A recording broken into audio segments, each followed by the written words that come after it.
welcome, and we're explaining the differences of the 4 types of TOEFL that exist.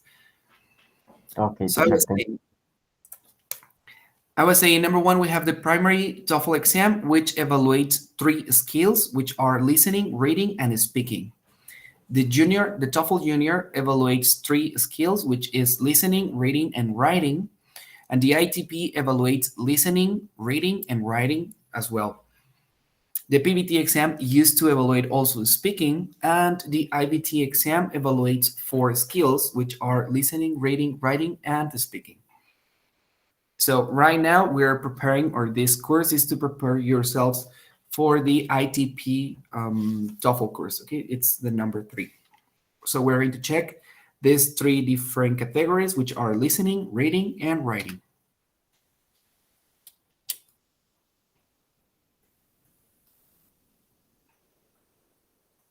Now, how is the TOEFL scored? Number 1, as I said, we have 3 different sections, which is listening comprehension, structure and written expression, and reading comprehension.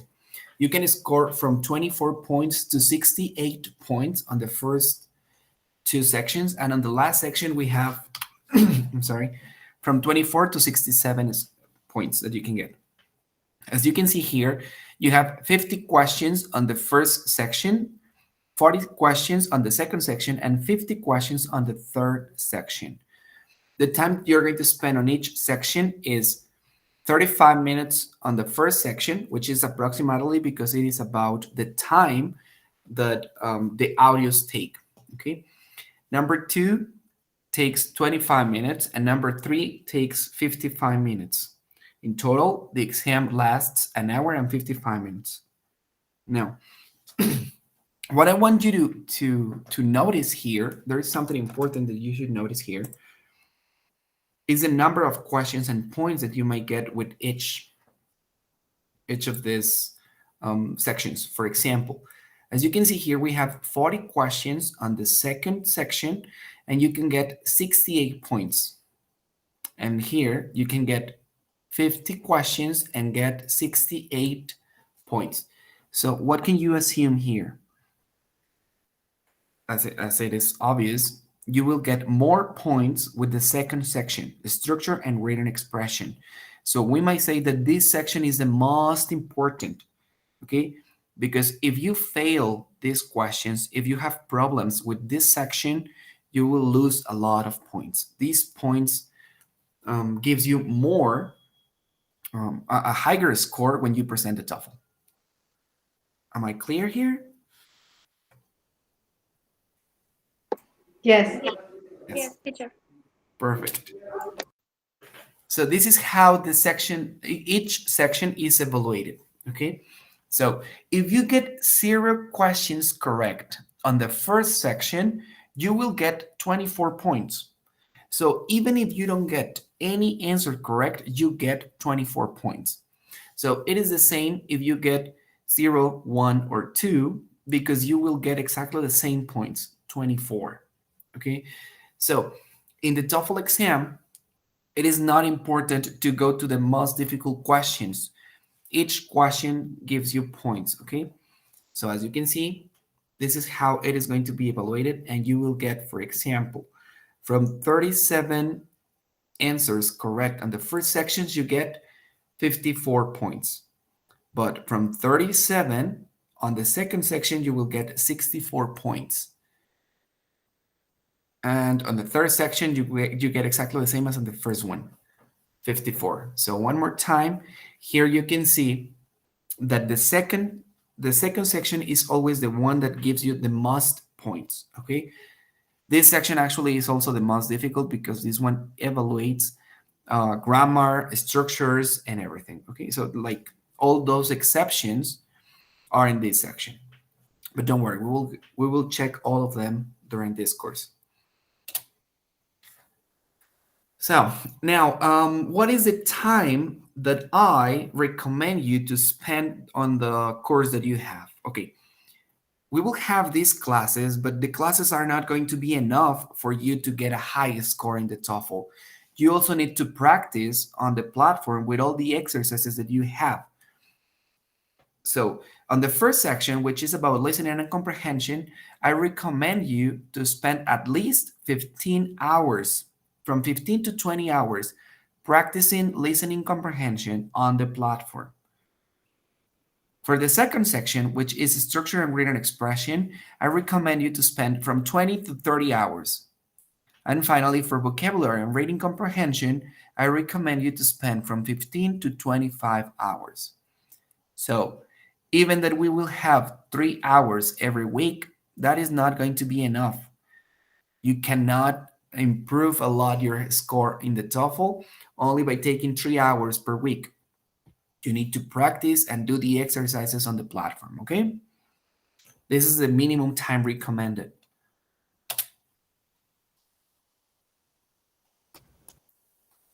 Now, I suppose that you want to present the TOEFL in the future. There are some things that you should consider when you look for a school where you are going to present the TOEFL. Number one, I recommend you to download the TOEFL ETS app, which is an official app from the TOEFL organization. And this application tells you where are the schools that apply the TOEFL. So you can find a lot of different options in that app. The app only tells you where to find them, okay? And sometimes it has some offers or it tells you where it's cheaper or something, okay? But it's an option. Now, you have to take some things in count. Number one, about the procedure. How is the school going to present the apply the exam? Number one, the TOEFL exam can be applied in paper or it can be online. You can present the TOEFL, for example, with us, but we apply the TOEFL in online mode. Okay, if you prefer to do it in paper, you have to look for a school where you can do it that way. Number two, check for the location and time. What is this? If the school where you're going to present the TOEFL, it's going to be on paper and it's really far away from your house, you need to take that time in count. Because if you're going to be stressed when you're commuting, where you're traveling to that school, that is going to be a bad I don't know, it's a bad mood for you to present the exam. Okay, so try to be relaxed, try to take your time before you go to that school. Then you also need to take in account that the TOEFL gives you a certificate and a diploma. But these two, the diploma actually is not necessary. Actually, not all the schools delivers the diploma, but that's up to you. If you want it, you can ask for it on the school. But normally when the schools gives you the diploma, they charge you for it. So it is going to be a little bit more expensive if you want the diploma.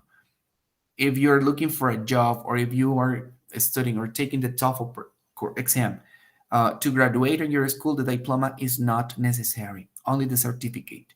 Okay, so you have to take in count if you want or not the diploma. Okay, only the certificate is necessary. So that's up to you. You can have your diploma. It's just like letter paper that you can, I don't know, use a frame and put it on your office, and if you want. Okay, and finally, you have to take also in count the type of exam that you're going to present. If you want the TOEFL IBT, remember that it is going to evaluate speaking also, and it's a different way to apply the exam. Okay, so take things in count when you're looking for a school to present the TOEFL exam. Now, I'm going to start with these tips for the TOEFL, and all the information that I'm going to tell you right now, it's like a summary of the information that you have here on the platform, which is called 12 Keys to High Scores on TOEFL. Okay, so if you don't want to watch it or if you want to review it again, there you will find the information that I'm going to tell you right now. I'm just going to be really quick with this summary. Number one, well, tips for the TOEFL. Number one, increase your general knowledge of English. This course is not enough. I repeat, is not enough to improve or to get a high score in the TOEFL. You need to do more, okay? So try to practice your English as much as you can. Try to increase your knowledge. If you want to watch a TV show or a movie, try to do it in English, okay? Try to not do it in Spanish. Try to read a book in English and everything you can during the day, not only the activities that you will have in the platform or not only these classes, okay? Increase your vocabulary as much as you can. Number two, be in a good physical condition when you take the exam.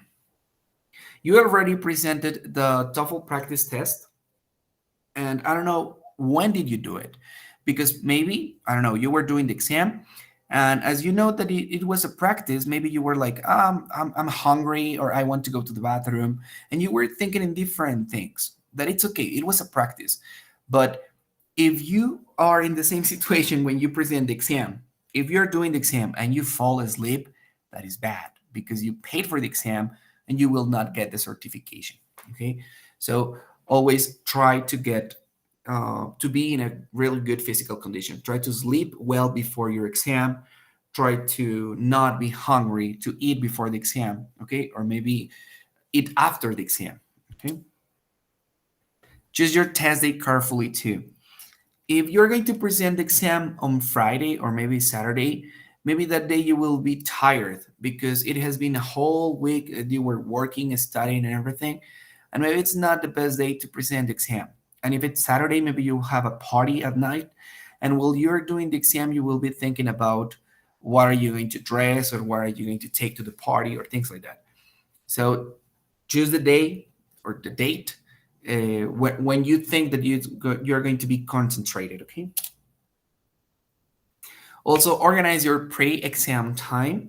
If you have activities to do before your exam, try to organize them well so you're not in a hurry and you are not stressed when you're doing your exam.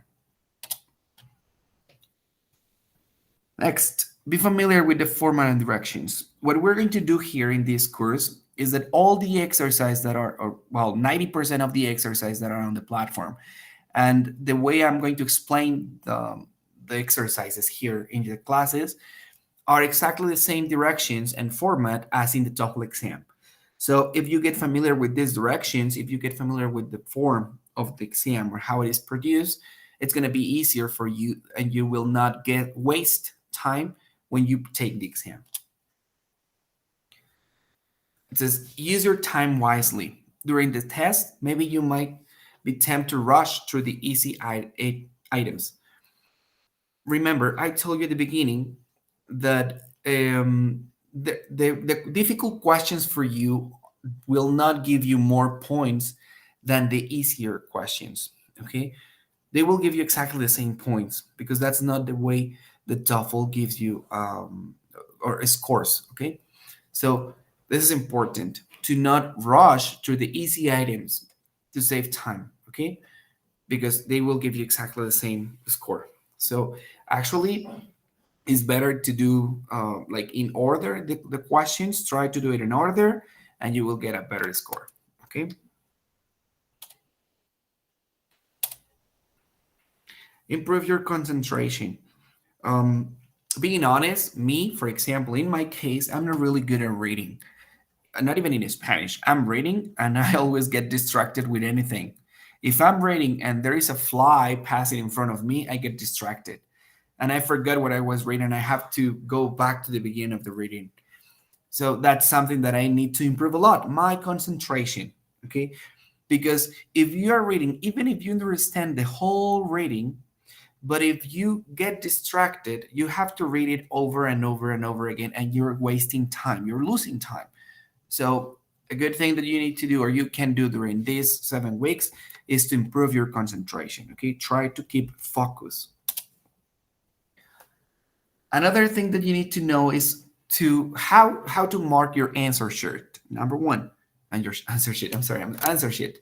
Number one, um, if it's going to be on paper, you need to mark it correctly. I mean, if this is a circle, you're doing your TOEFL on paper, you cannot mark like this with an X. You cannot mark your answer with an arrow or something.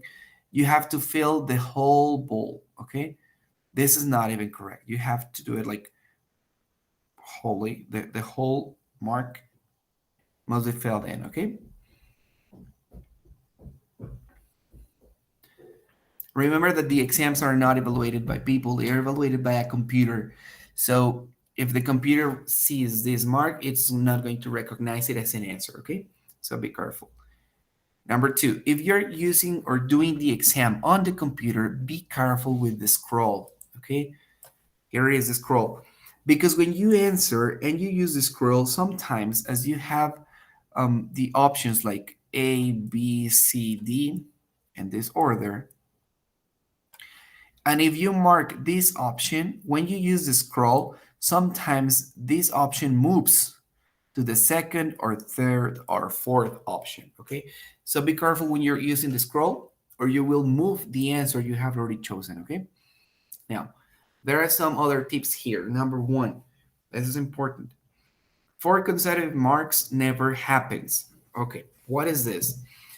If you are doing your exam and you say that answer, well, let's say question number one, I'm gonna do it again here. Question number one, the answer is A. Question number two, the answer is A. Question number three, the answer is A.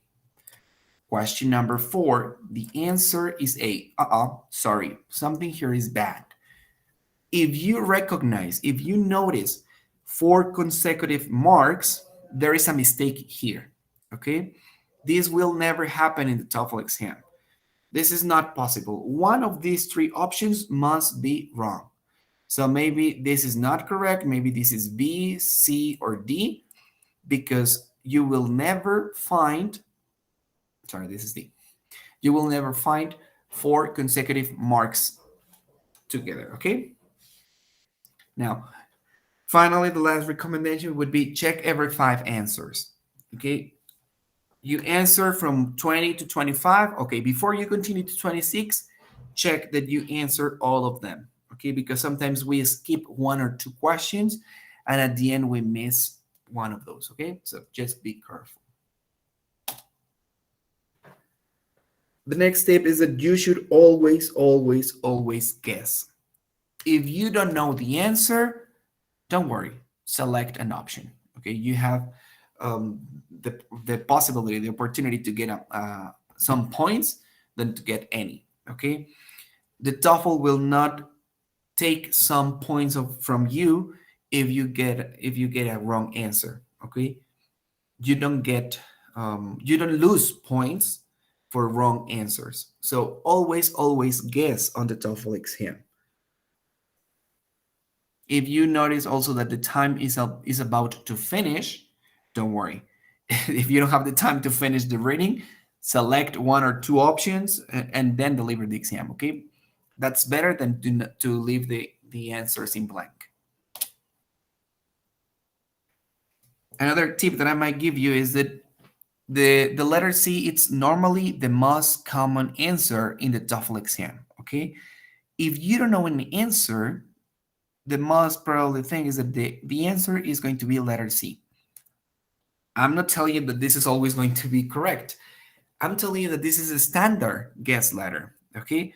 The exams are created by people, and people, when they create these type of exams, they always choose letter C as the most common answer, okay? So there is a higher possibility to get a right answer if you choose letter C. I repeat, do not choose letter C in all the TOEFL exam. But if you don't have options, or if you are between, the option A could be the right answer and option C could also be the right answer, I recommend you to choose letter C because there is a higher possibility to get their answer correct. Okay? Teacher, sorry, can you Yes. repeat the information that you got? I'm sorry, what can you repeat? Can you repeat the last information? Yes, sure. I don't understand that. Yes. Please, teacher. What I was telling is that the TOEFL exam is created by people, okay? And let's say like normally when people create exams, they always make this type of exams, like multiple option exams. They will always choose letter C as the correct answer, okay? So in a standard, if you have to guess, I recommend you to use letter C because the probabilities to get an answer correct if you choose letter C are higher than if you choose a different letter. Am I clear? I'm talking about statistics. Okay, teacher. Yes. Okay, the statistics says that letter C is the most common answer. That's it. I'm not telling you that letter C is always the answer, but I'm telling you that using statistics, and if you don't know the answer, so choose letter C. It's most probably to get that one correct than if you choose a different letter. Okay? Okay, teacher. Thank you, teacher. Welcome. Now, let's identify the distractor. This is specifically for the TOEFL, and you need to understand this clearly. Tell me if you don't get it, and I will do it again, okay? This is important. We have to identify the distractor. What is the distractor? For this, I'm going to show you an example. And it says, the RCA television invented by Farnsworth. So we have four options. A was, B has, C have, and D are. Guys, can you please use the WhatsApp group to send me your answer? Which one do you think that is the answer in this question?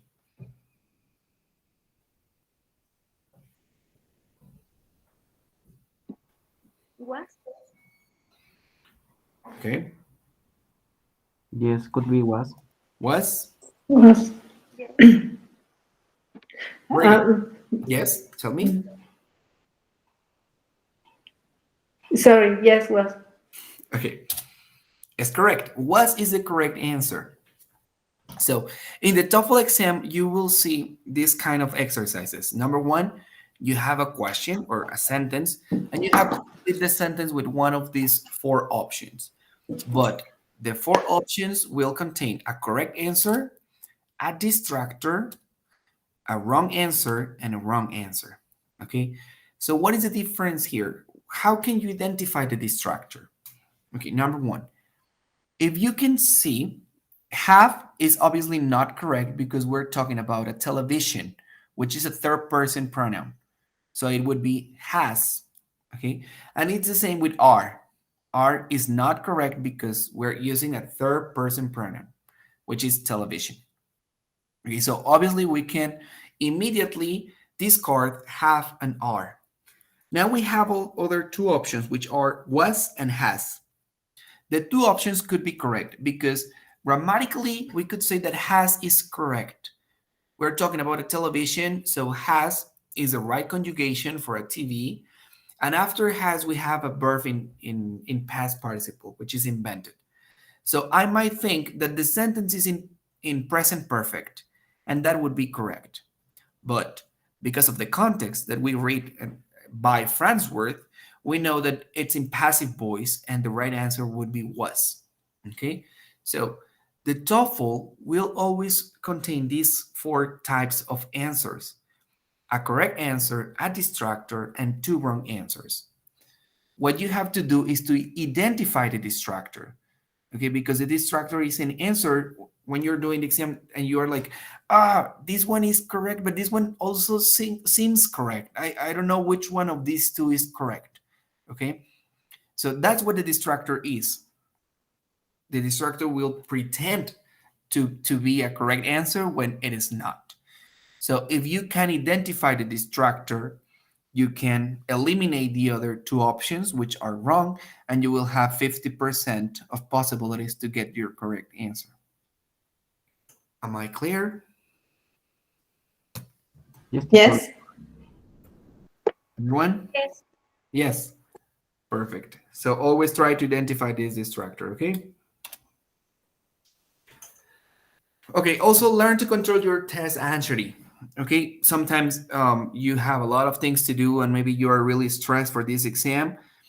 I know it's hard. It's a certification which is not very common, and maybe you get stressed to present this exam, and maybe you fear that you will not get the score that you want.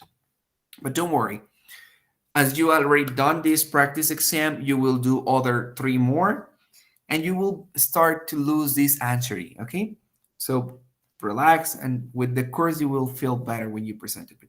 If you know that when you present exams all the time, every time you do exams, you feel stressed, you get sweaty, you start to get nervous, try to control that anxiety. Okay, so as I mentioned just a minute ago, you will learn from taking practice tests. Okay, the practice tests that you will have on the platform will help you a lot also to improve your score. So here we finish with these TOEFL tips and the explanation about the most common questions. Guys, do you have any questions about what I said? No, so far so good. Perfect. Anyone else? Teacher, Yeah. sorry, Yes. I had the doubt. In the at the moment that you are explaining that, for example, I have the question, Yeah. I need to choose the answer A, B, C, A, B, or C. If Uh-huh. I don't know the answer, I need to choose letter C, right or no? No, no, no. No, If you don't know the answer, yes, I don't know the answer. yes, if you don't know the answer, my recommendation would be to choose letter C. But Okay, do that probably would be after. okay, but it's not sure by the statics that you are Yes, explaining. that's right. Okay, but Okay, that would be if you're not able to identify the distractor either. Okay. okay, If you identify the distractor, choose between those two. For example, in this example, yes, the answer is not letter C. yes. Okay, but if you're able to identify the one that might be correct and the distractor, choose between those two. Okay, yes. Okay? Yes, yes, If yes, you I are, agree. yeah, tell me. Okay, teacher. Yes, thank you, teacher. You're welcome. So, sí, solo para que quede bien claro. Siempre hay cuatro opciones. Tenemos el distractor, la respuesta correcta y dos mal. Si logran identificar cuál es el distractor y la correcta, elijan entre esas dos. En este caso, la respuesta no es la letra C. Elijan entre esas dos y tienen un 50% de probabilidades de adivinarle. Sin embargo, si de entre las cuatro no distinguen ninguna, no saben cuál de las cuatro es, siempre váyanse por la letra C. Estadísticamente es la respuesta que más se repite en el examen. ¿Ok? Okay. Thank you, teacher. So now let's start with listening comprehension. Okay, this week we will be talking about listening comprehension. Number one, this section is divided in three parts. We have the part A, which is dialogues with 30 items. We have the part B, which is extended conversations with 2 conversations and from 7 to 8 questions. And finally, we have part C with mini talks. You will listen 3 talks and you will have from 12 to 13 questions. Okay, that's how the listening comprehension is divided. We're going to start with part A, dialogues. Okay, but before we start, let me tell you what things you can do to improve your listening.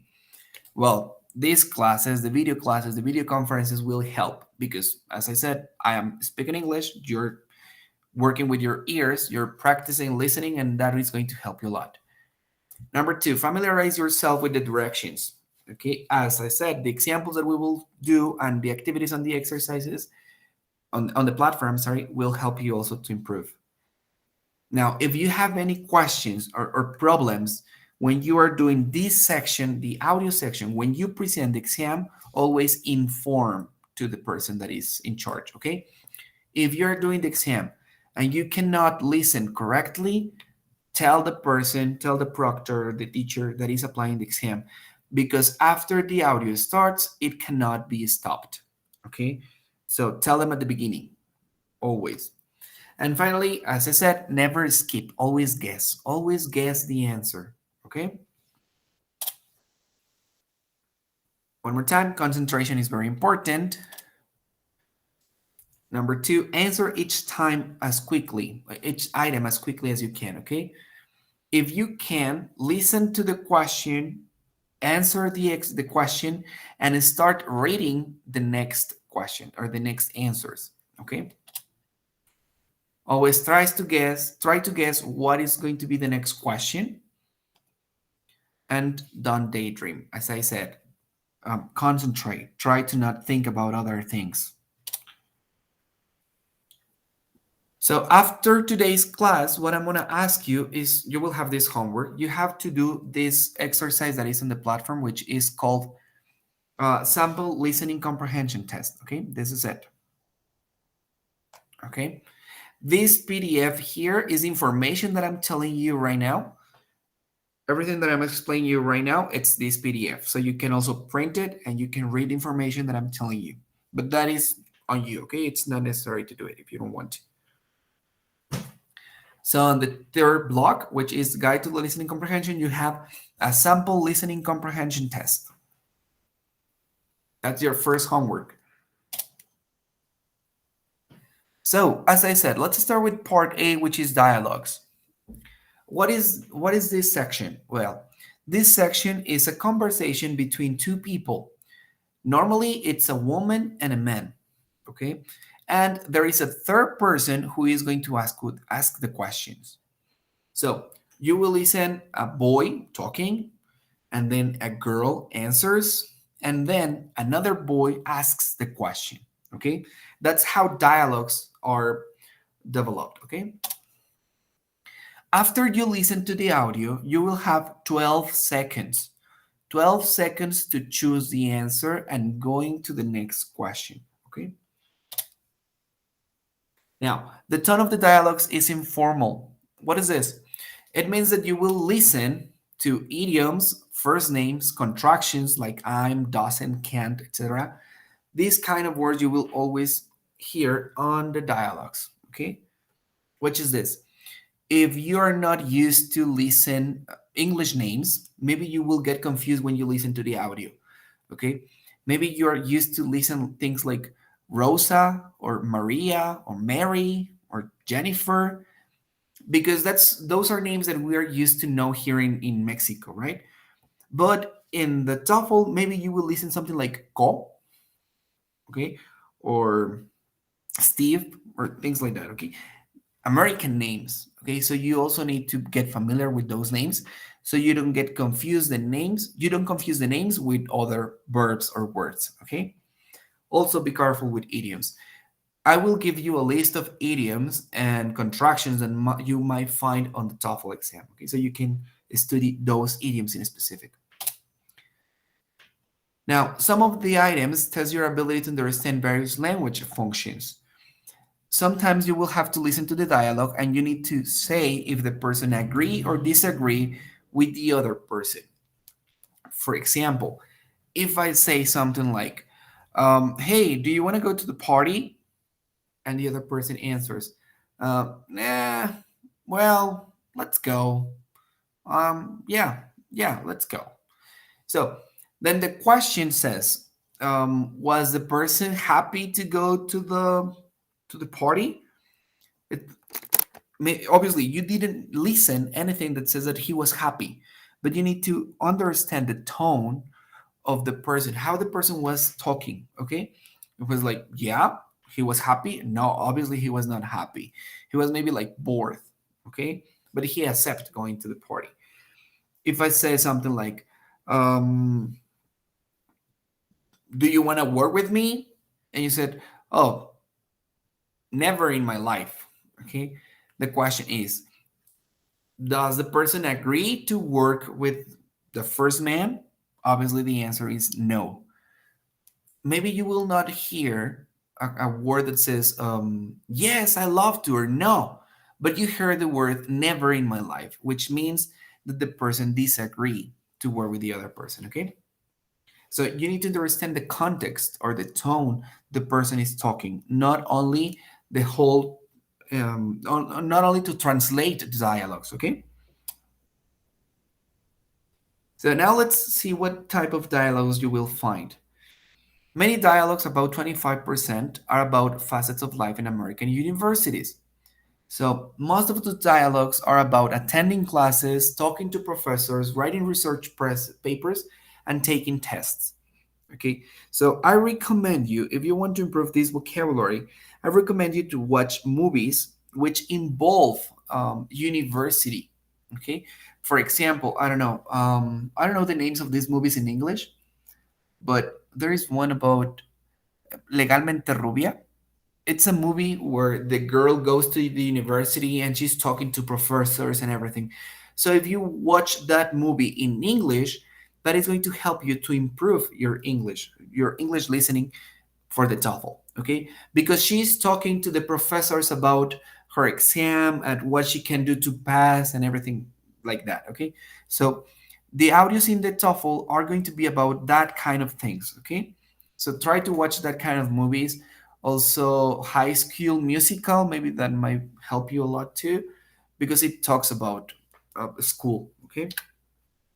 Other dialogues are about general activities like shopping in grocery stores, looking for housing, taking vacations, and going to meetings and parties. Okay, so if you watch Harry Potter movies, maybe those movies will not help you to improve or to get a better score in the TOEFL, because the dialogues that you will listen and the things that they are talking about in Harry Potter movies are not the things that you will listen in the TOEFL exam. Okay. Okay, next question. Next homework, I'm sorry. The homework is the questions.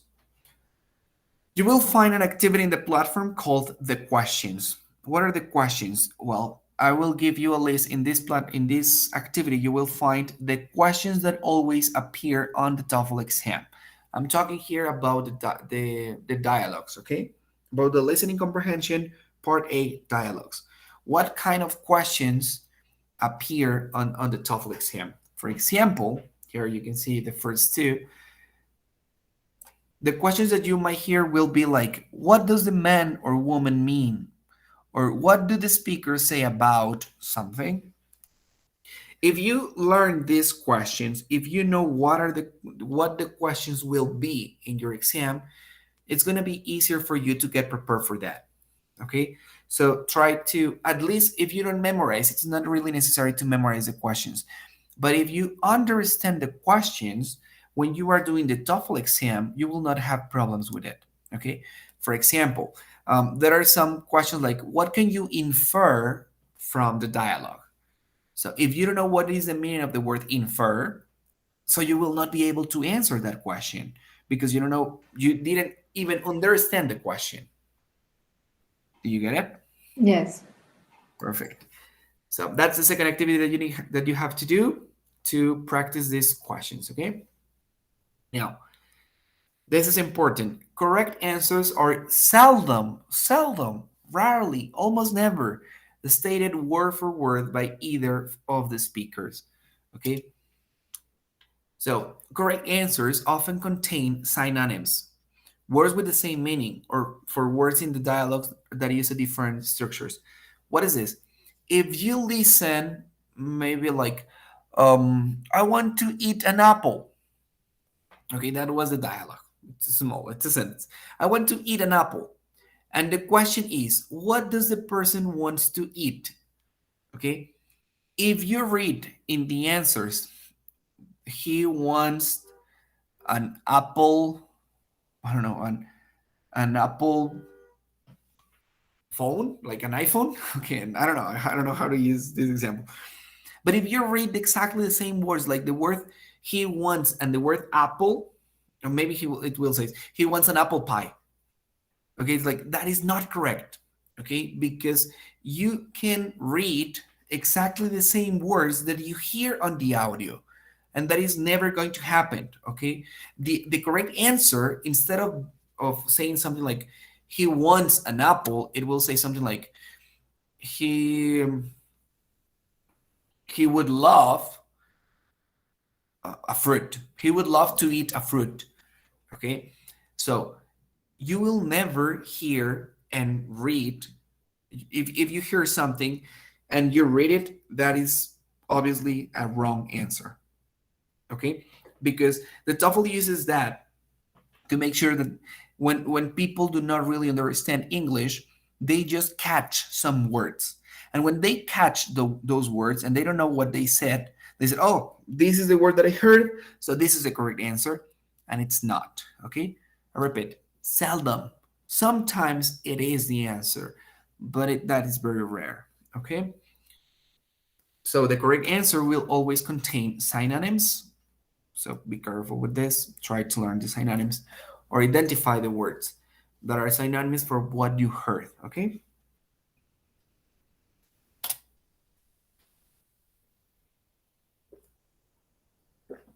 Okay, grammatically, there are three types of answer choices. Number one, complete sentences.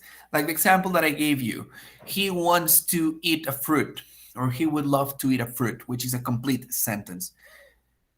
So you will find 75% of the answers will be like this. Number two, incomplete sentences, which would be like fruit, a fruit only.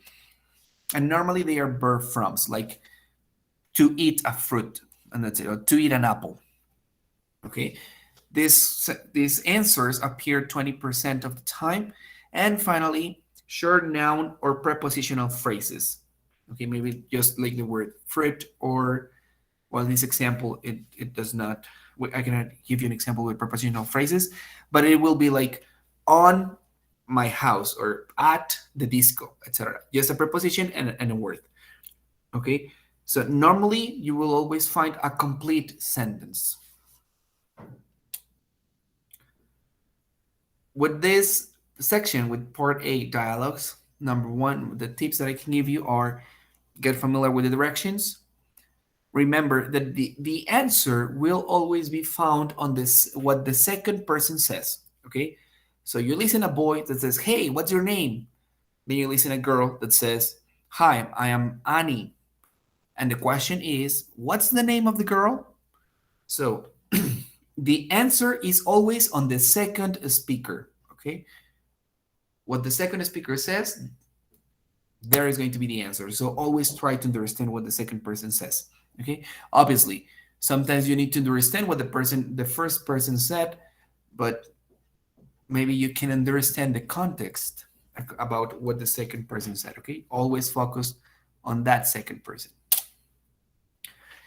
If you are not sure about an answer, eliminate as many answers as you can and guess. Remember, guess.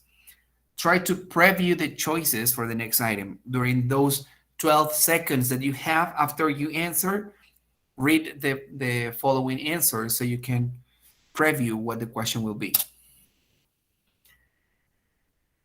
Okay, if the answer choices are really long, just skim. You know what is a skim? A skim is like to read very quickly or to look or to recognize some words. Okay, so you can pay attention to what the audio is going to say. If the answer says something like tomorrow, next Friday, tonight, or today, I know that the question will be when. So I need to pay attention on the audio when they say the date.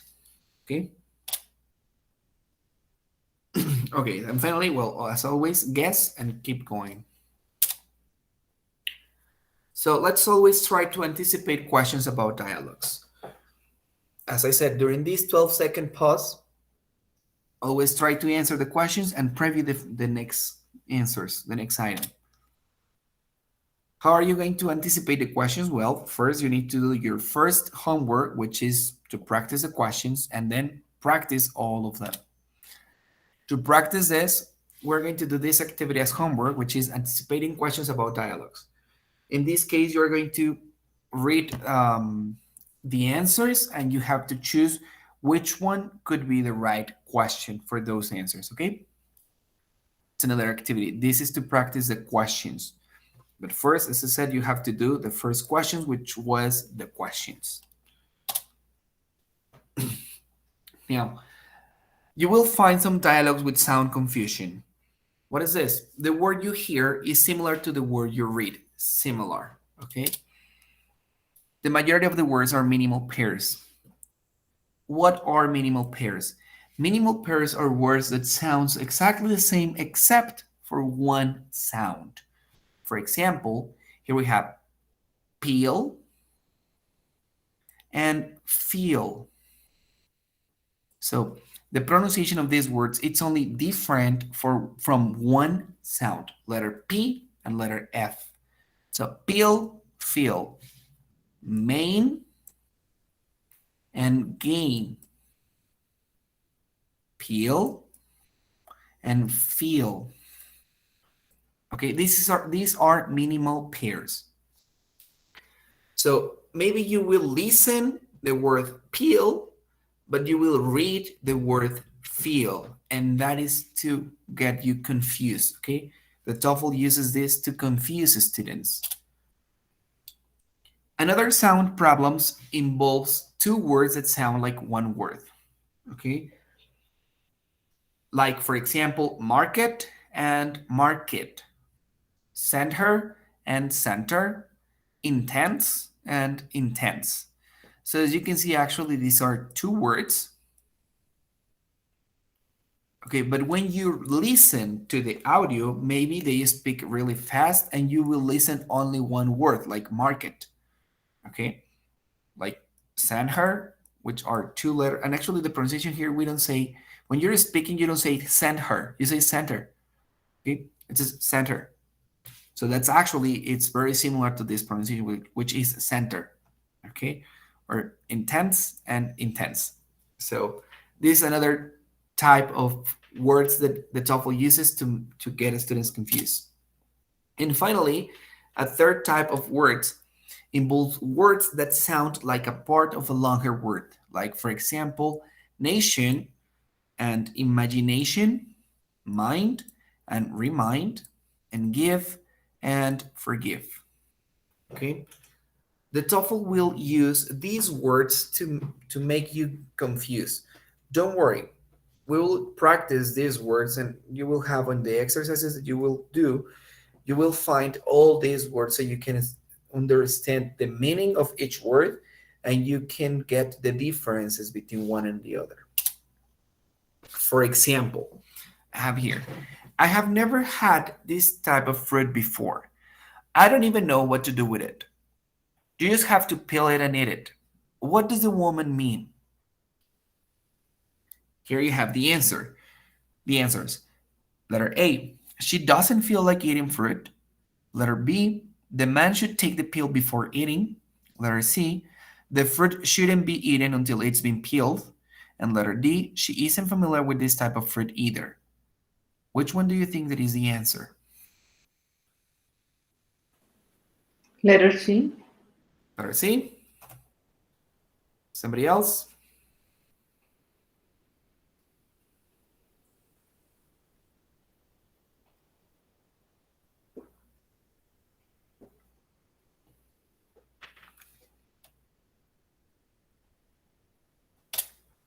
Okay, first, before I tell you the answer, here I have the word peel and the word peel. And as I said, these words are to confuse you, okay?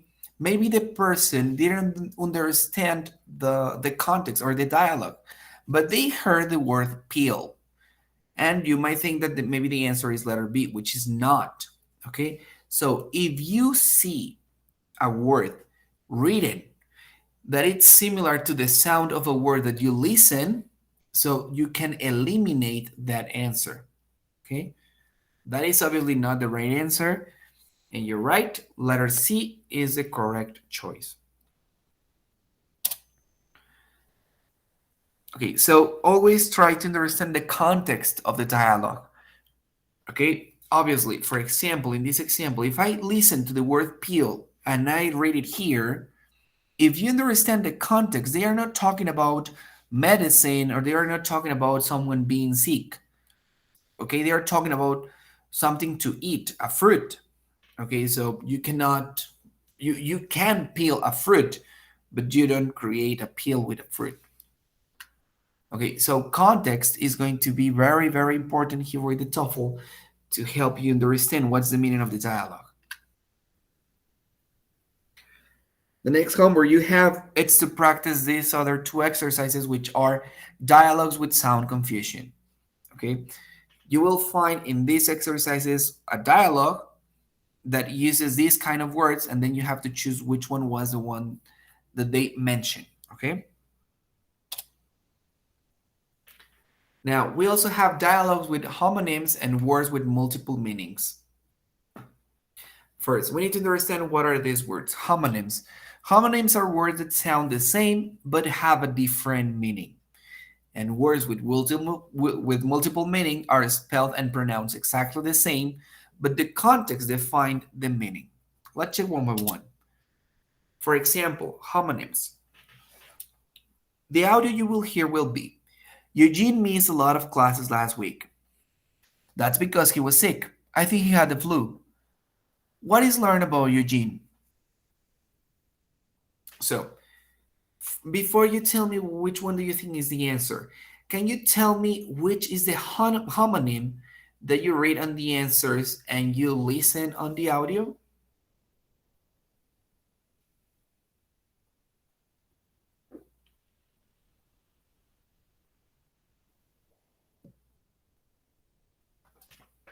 Can you tell me?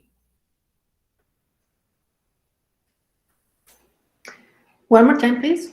Yes. Can you tell me which homonyms can you find in this example? Okay. There are two, or well, four, let's say.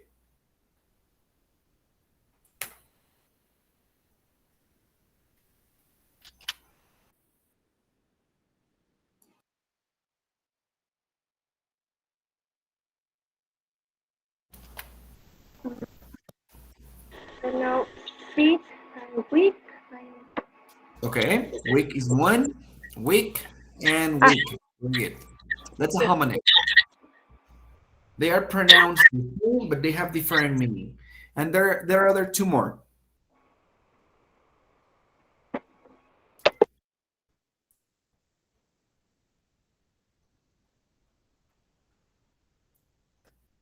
It's flu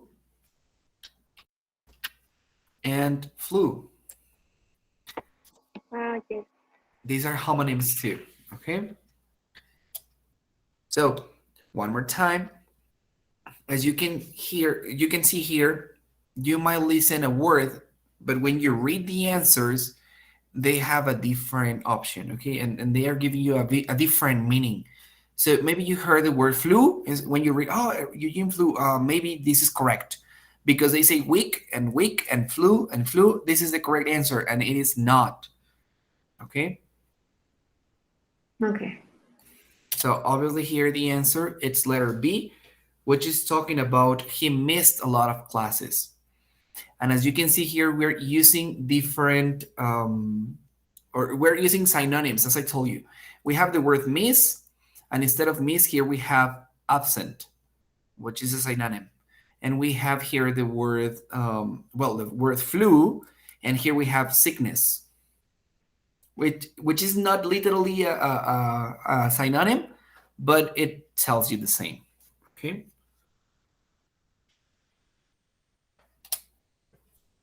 So now let's check this example with words with multiple meanings.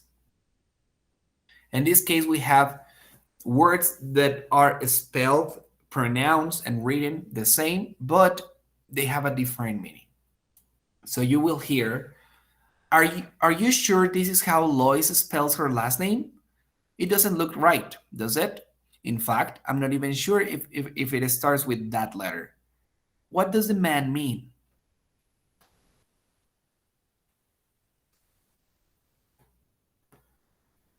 Can you find the words with multiple meaning?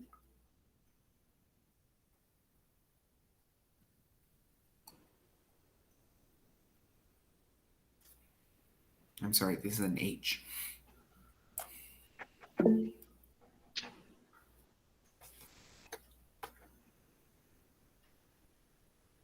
Letter B. That's the answer. Okay. Ah, And what are the words with multiple meanings? like for example. Um, like for example, you want me to give you an example? Can you give me an example, please? Okay, for example, here, a word with multiple meaning is the word right. Right means correcto, but it also means derecha. The writing and pronunciation of the word is exactly the same, but it has different translation or different meaning according to the context. Okay, yes. Okay, maybe start. Start with Start? which? No, it starts with that letter. Okay, start. It's not a word with multiple meaning. Okay. Maybe that would be with that would be a minimal pair. Okay. Okay. Yes. Podríamos confundirla con estrella, star, Uh-huh. start, Uh-huh. con comenzar. But those words have different pronunciation, start and start. Ah, It's a small difference, but there is a difference. And these letters or these words, right and letter, have exactly the same pronunciation, but a different meaning. Letter Mm-hmm. means letra, but it also means carta. okay. Okay. Yes. So in this case, they are using this these meaning multiple words with multiple meanings to distract the student. Okay, you read letter, oh, they said letter, yeah, this is the correct answer, and it is not. Okay, and yeah, the answer here is letter B. And as you can see, one more time, they are using the same words, but here we are not. Here we have, let me use the marker. It says incorrectly instead of doesn't write. Okay. And, well, it does not really has a synonym for the word letter. But well, it says. ¿Sí me expliqué con estas diferencias? Sí. Perfect. So don't get confused with these items. If you understand the entire dialogue, and one more time, the context of the dialogue will help you to choose the correct answer. So context is important. Do not focus only in one or two words. Because as I said, if you focus in only one or two words like weak or flu, you will get the answer wrong. For this, to practice this, you have 4 exercises on the platform, which are minimal pairs, dialogue with homonyms, homophones practice, and mixed homonyms, and minimal pairs practice, okay? One more time, the words that are used in these exercises are words that are used in the TOEFL, okay? If you don't know the meaning of those words, try to use a dictionary, or you can look for the meaning of the words on the glossary at the beginning of the platform, okay? Then we have dialogues with idiomatic expressions. More than half of the dialogues in Part A contain idiomatic expressions. What are idiomatic expressions? Do you know what are idiomatic expressions?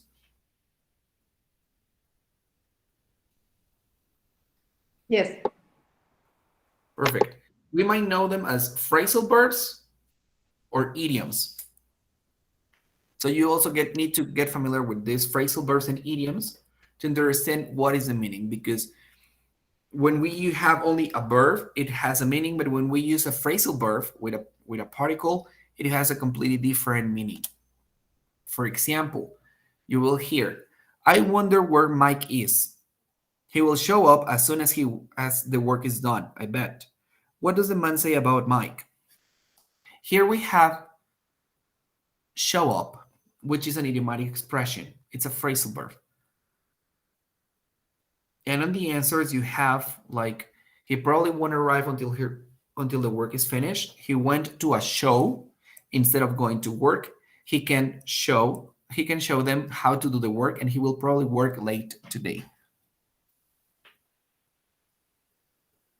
So in this case, show up is a synonym of the word arrive.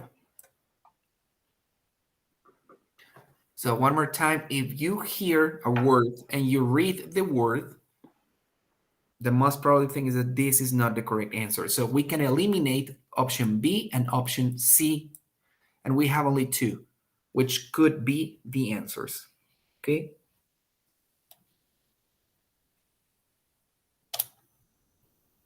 Well.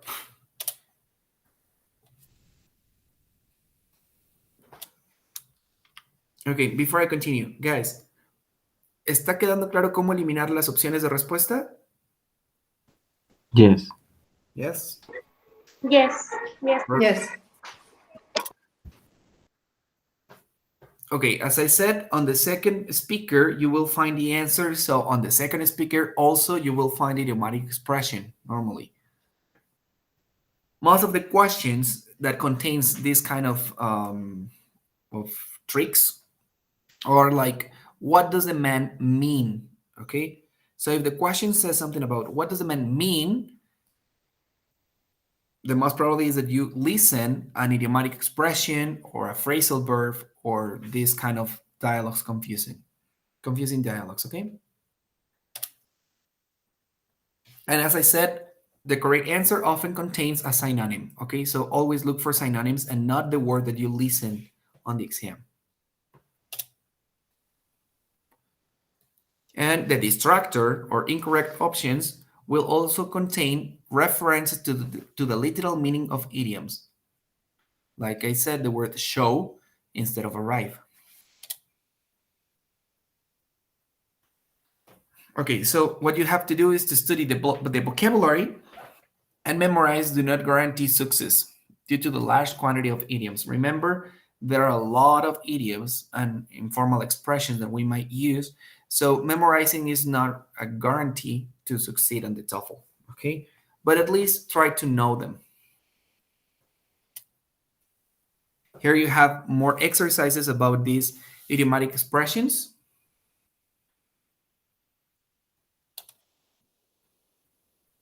And now let's talk about answering inference questions about dialogues. Okay. Sometimes the answer to a question is not in the dialogue. You need to understand the context or what they are talking about. Okay. In other words, the context, intonation, or exaggeration in the dialogue will indirectly provide you the answer. Context, intonation, and exaggeration. For example, I give you an example already. Like, do you want to go to the party? And the answer was like, well, let's go. So the intonation, the form, the way the person speak is telling you that the person is not really happy to go to the party, but he will go. Okay, so that will also give you the answer. And these kind of questions are inference questions, which is something that was not mentioned in the audio, but it's something that you can understand from the intonation that the person used. Okay.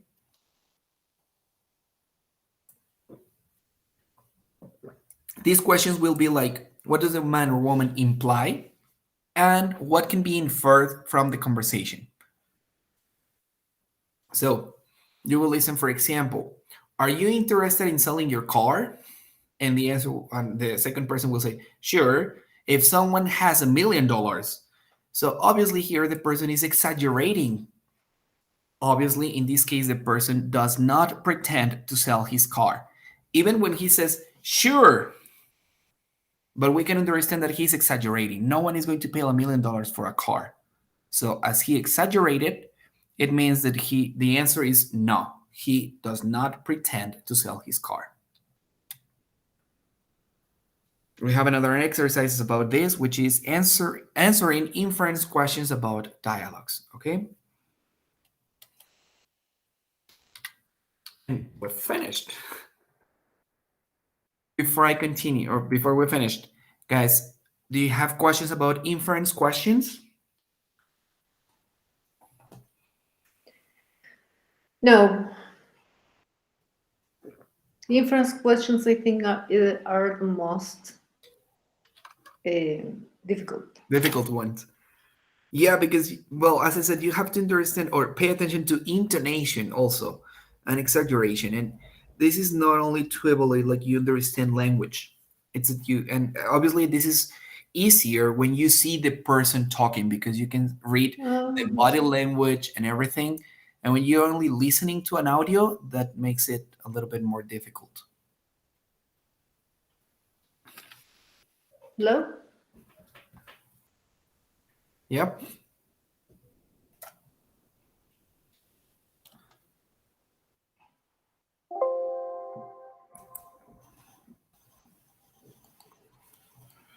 Okay. Teacher, perdón, ¿esas Yes. diapositivas las podemos ver allí en la plataforma? ¿Están en la Claro que sí. plataforma? Sí, el día de mañana a primera hora, ahorita yo me pongo a subir tanto la grabación como las diapositivas. La grabación es la que tarda más en subirse, pero ustedes van a tener acceso a ambas. En donde entraron a la videollamada, Ah, ok, muy ahí bien. les aparece clase 1 y a un lado les van a aparecer las diapositivas para que las puedan descargar. Y ¿Y al también otro lado les la aparece la tarea? grabación. ¿Perdón? Perdón, ¿también la tarea va a estar ahí en la plataforma para poderla ir haciendo? Sí, ya todos los ejercicios ya están ya esos ya tienen acceso ustedes desde ahorita, o desde el día que se Perfecto. inscribieron, ya tienen acceso a todos los ejercicios. Repito, esta clase no va a ser suficiente para que ustedes puedan mejorar. La intención de la clase... ¿Perdón? ¿Perdón, Janine? Ok, creo que nos perdimos. Los ejercicios en la plataforma ya están allí. Pueden responderlos y los pueden hacer cuantas veces quieran. Si ustedes lo presentan y no lo pasan o reprobaron, lo pueden volver a intentar y volver a intentar hasta que consigan la mejor calificación. Incluso si ya consiguieron el 10, pueden volver a hacerlo las veces que quieran. No se bloquean los ejercicios. Algunos de los ejercicios sí tienen tiempo límite. Y esto es porque también la intención es que nosotros nos vayamos como que poniendo en la piel del día cuando vayamos a presentar el examen. El día que presentamos el examen, algo que también nos estresa es de que el tiempo está avanzando y uno tiene que responder rápido. Si ustedes tienen todo el tiempo del mundo, no van a practicar también cómo trabajar o responder estos ejercicios bajo estrés. Entonces, varios de los ejercicios también, no todos, pero también les van a poner un límite de tiempo. Y esto es principalmente para ir trabajando esta parte. ¿De acuerdo? Muy bien. Profesor, perdón, entonces tenemos que responder los que somos nuevos el pre-TOEFL, ¿verdad? Sí, es correcto. Ah, Primero hay que presentar el pre-TOEFL. Este, más que nada, es para mí, para yo saber cuáles son sus fortalezas y debilidades respecto al ujú, examen y también saber sobre qué guiarlos. ¿Ok? ujú, Igual les puedo mandar más ejercicios también por medio del grupo de WhatsApp o algo, fuera de ajá. la plataforma, en base a lo que ustedes necesiten. Ah, correcto, profesor. Ah, Muchas perfecto. gracias. Igual les conviene, bueno, ya los que lo presentaron, por ejemplo, ahorita ya tienen sus resultados, ya saben qué nivel tienen o con qué nivel empezaron el curso. Terminando el curso van a volver a presentar otro examen diferente, también es un examen de TOEFL de práctica, para que ustedes puedan ver cuál fue su mejoría, ¿no? En qué tanto les sirvió el curso y saber realmente si ya están listos para presentar su examen y poder tener el puntaje que necesitan o que tienen que practicar más. Ok. Chicos, una pregunta, sí me interesa saber, con toda confianza, ¿pudieron seguir toda la clase al nivel en el que la estuve manejando? ¿Ocupan que hable más lento, que utilice otro tipo de... También traté de utilizar palabras a lo mejor más parecidas al español para que me pudieran seguir el hilo en inglés. ¿Podemos seguir así? Sí, me parece bien. Algunas sí no entendí yo, de mi parte, no sé, los demás compañeros, Muy bien. pero Sí, pues me sí. gustó que igual responde las dudas. Por ejemplo, no entendía la parte del si elegir la letra C. Sí sabía que la letra C hablaba de algo, pero Ujú. no alcancé a identificar si nos quedábamos con eso, eligiéramos otro. Ah, Pero pues está padre que pues, si nos sigue respondiendo así las dudas, pues está muy bien. sí, claro que sí, es la intención. Sí, de nada sirve que siga hablando en inglés y no van a entender, ¿verdad? No, muchas No, gracias. muy bien, teacher. Entendió muy bien todo. Sí. Qué bueno. Bien, chicos, pues si no hay ninguna duda por ahora, creo que con eso terminamos la clase del día de hoy. Ujú. Nos vemos el día jueves para la siguiente clase.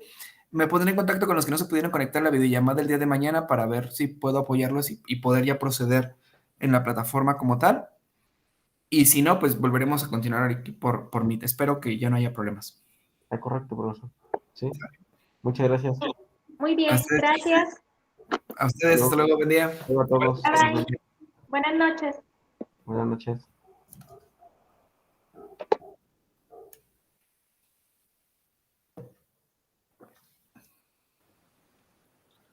Yo tengo una duda.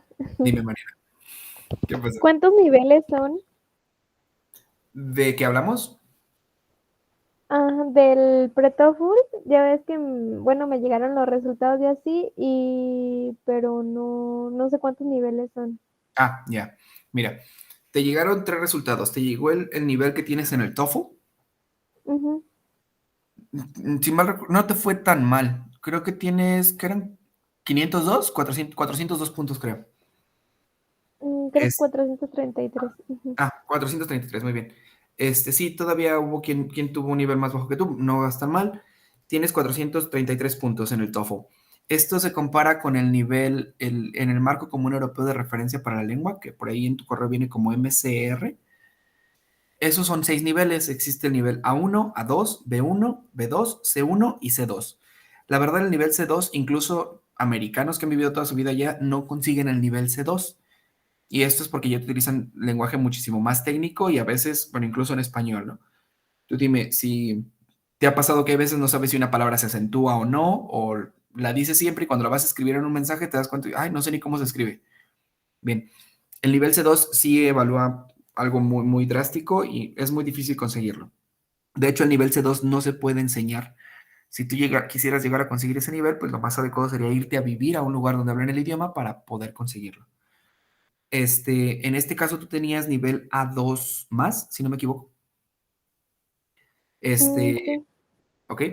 Y creo que el nivel que a ti te piden para graduarte es un nivel, es 480 puntos, si no me equivoco, y es un nivel B1. Entonces estás a unos 50 puntos del TOEFL para conseguir el nivel. Y por último viene el nivel CENI. El nivel CENI, creo que tienes un nivel 5 o 6. El nivel CENI se divide desde el nivel 1 hasta el nivel 20. Eso es una certificación por parte de la SEP. Entonces, te puedes dar una idea con estos, ¿no? A lo mejor el de TOEFL va de 310 a 677 puntos. Entonces, de 310, que es la mínima calificación, tú sacaste 433. Del nivel CENI, que es del 1 al 20, tú tienes nivel 5. Y del MCR tienes el nivel 2, que es el A2 más, el cual se divide en 6 niveles. Entonces, ahí te das una idea. Repito, el C2, la verdad, no te preocupes, es algo que nadie consigue, o bueno, casi nadie, es muy difícil. Y dependiendo, por ejemplo, un profesor de inglés en la SEP les piden que tenga nivel B2. Entonces, también el nivel A2 más no está tan lejos de la realidad, no es algo tan malo, porque de tu nivel ahorita al nivel que un profesor tiene que tener para dar clases, son 2 niveles la diferencia. Piensa en algún maestro de inglés que te haya dado clases y pues lo más probable es que tengan ese nivel. Mi maestro de inglés No sé si medio te explique cuáles son los niveles. Ajá. casi no lo entendía yo. Ok. Bueno, y eso que me dio ahorita en toda la licenciatura. Y sí me la llevé algo difícil. Escuché bien, es que no sirve mi internet más bien.